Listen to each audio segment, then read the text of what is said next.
AI နဲ့တချင်းလုပ်မယ်ခါ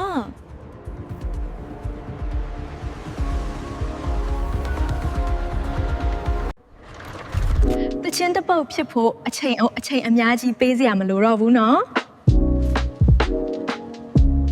Alright everyone, today we're diving into Suno AI. Let's see what we can create with this prompt. ဒီနေ့ day 5မှာတော့စာရိုက်လိုက်ရုံနဲ့တချင်းဖန်တီးပေးတဲ့ AI အကြောင်းပြောပြမယ်နားထောင်ကြည့်ပါဦးတကယ်လူဆိုသလိုပဲ